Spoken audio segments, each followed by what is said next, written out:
G'day everyone, Beijing here. Hope you guys are doing well, and I hope you guys are staying healthy and safe. And I know we're all trying to survive through this health crisis as well as the economic crisis as well. Now, I know some countries are in lockdown or partial lockdown. Here in Australia, we're in partial lockdown at the moment. Now, a lot of businesses are actually getting ready for a lot of their employees for working from home, and I thought I might give you 6 tips for what to look out for, or even just ask your IT department on how they can help you create a situation where you can actually work from home.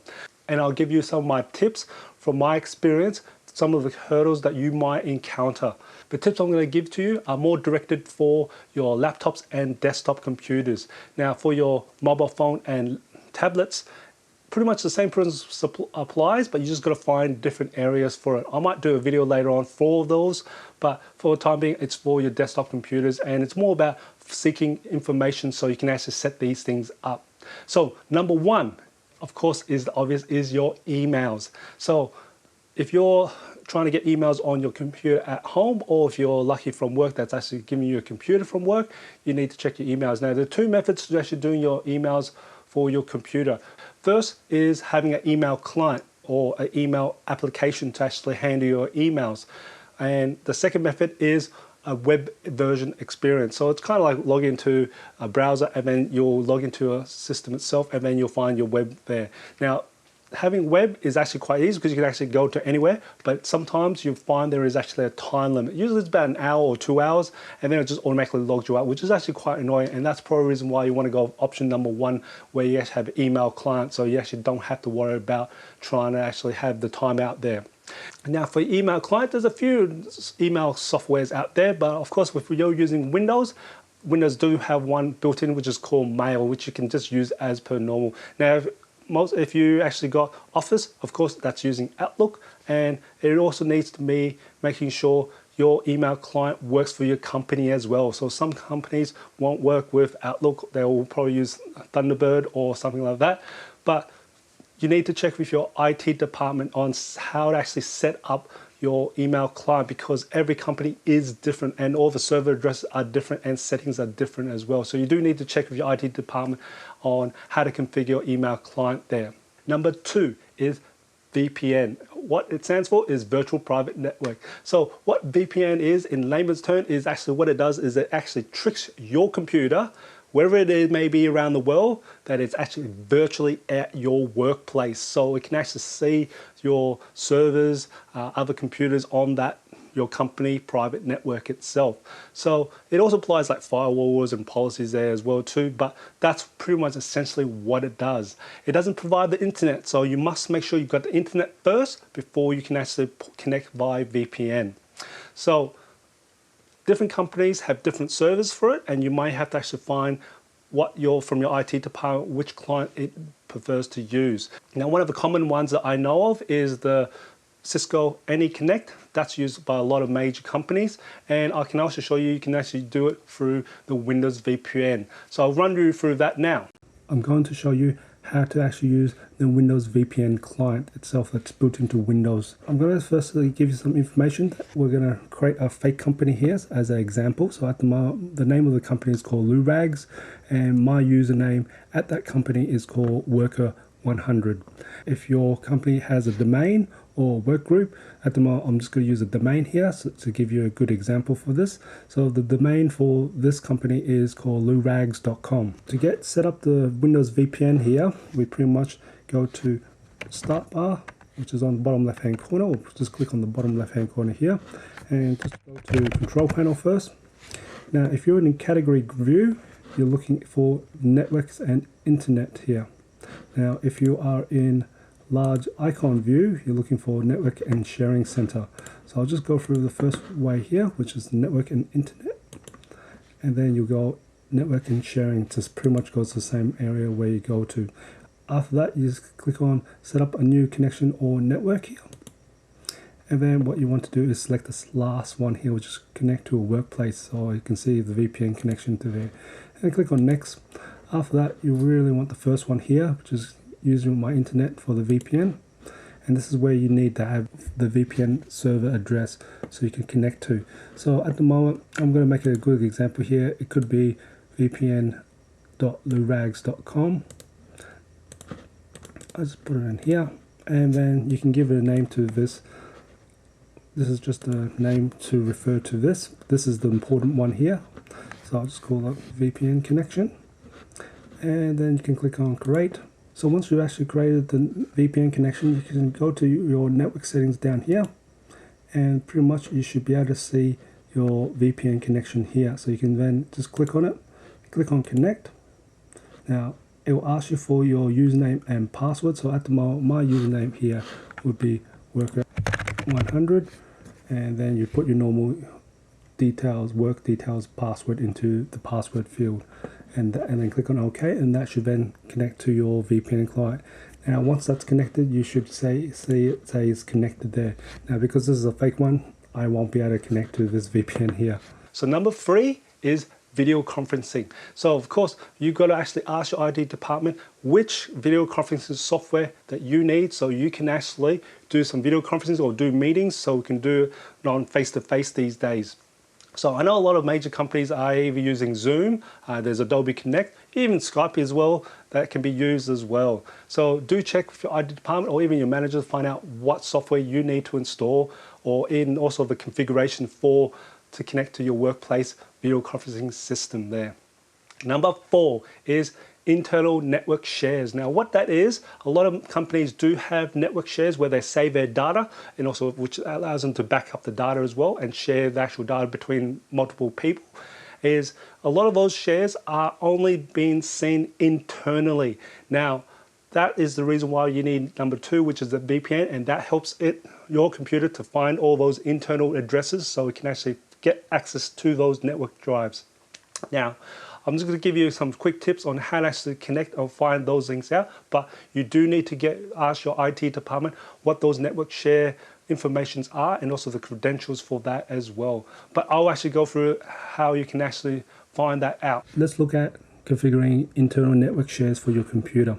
So what internal network shares is, if you go to this PC or my computer, in your work computer, you may actually see under network locations, you may actually see extra drives. Now these are network drives, and they could be anyway named after like K drive, E drive, F drive, H drive, Z drive, Y drive, whatever it is. Pretty much you can double click on it and you actually find your work files sitting there on the work file server. Now at the moment I haven't got any configured here at the moment, so unfortunately you do need to ask your IT department for the file server name plus this group share they need to connect to as well. So, and they should be able to quite easily give that to you. Now at the moment I'm going to use this one as the file server here, which is the NAS01, and again the main name here, and then we've got the group share, so that's the name of the group share here. And I'm going to give you a little tip here, is to actually already put in the credentials for your home computer, because it doesn't know that this is a home computer, it just thinks it's any computer. So you need to actually tell this computer, your home computer, to say I've actually got some credentials to my work shares there. So the easy way to do this is to actually go to your start bar, go to control panel. Now if you're in this view here, which is category, change it to large icons. It's a lot easier to do this way, and then click on credential manager there. Under Credential Manager, click on Windows Credentials. In Windows Credentials, click on Add Windows Credential here. Now this is where you actually need the file name server of your file server at work. And for this one here, at the moment, it is called nas01lurags.com. So this is what I'll be putting into here. Now, after that, it'll be your username. So at the moment, the easy way I always do, which guarantees more than likely this will work for this domain here, is actually to type in the domain name, so which is lurags, and then backslash, and then your username, which is worker100, and then your work password here. So I'm just going to type a random one here, click on OK. Therefore, when the computer at home sees if anything you type in for this server here, it will automatically try and use this credentials, so your username and password, to pass to your authentication server for your work there. So that will make it a lot easier there. Now we're going to create this sort of share here. So I'm going to copy this.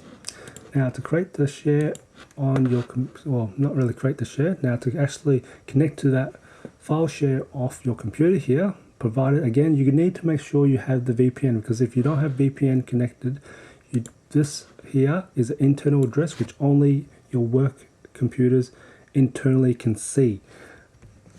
And without the VPN, this won't be able, it's not knowledgeable for anything outside of your work environment. So we'll go to this PC, click on map drive. Now if you don't see map drive, make sure you click on PC here. So if you're in downloads, you won't see that, but if you go to this PC, you'll see map drive. Click on map drive, choose a letter. Like I said, it doesn't really matter. You might probably want to use the same letters that you had for your work, so it's just easier to remember what it is. And again, you put for the folder, this is where you actually put in that file server name here. Now again, I already put in the credential manager back in over here.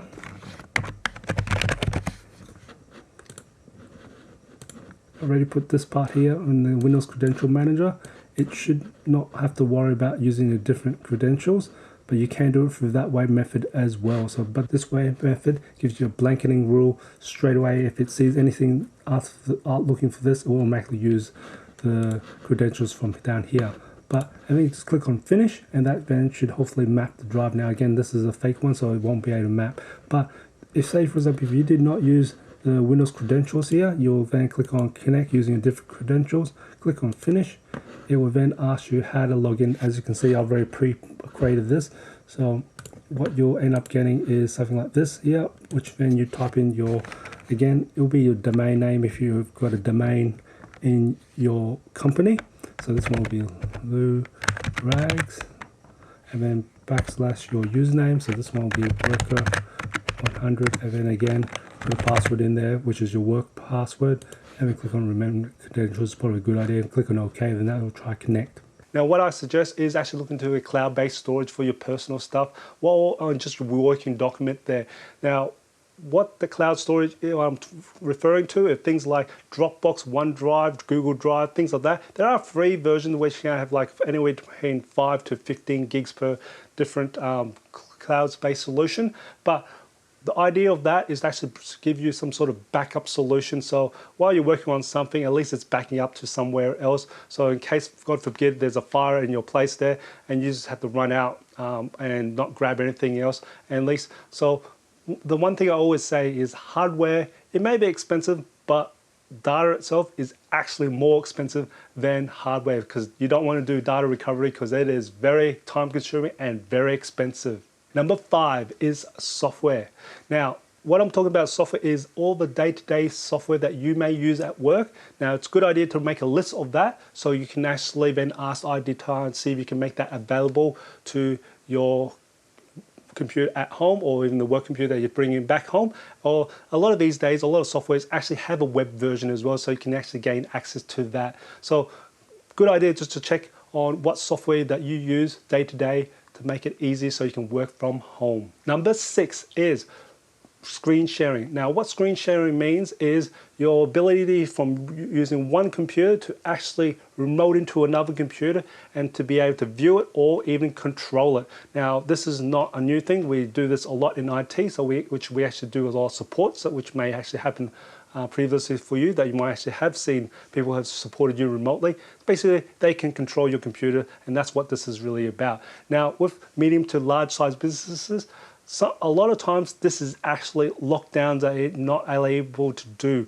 But being at interesting times right now with this special health crisis, they might relax that or made that available to you to actually remote directly to your work computer at work.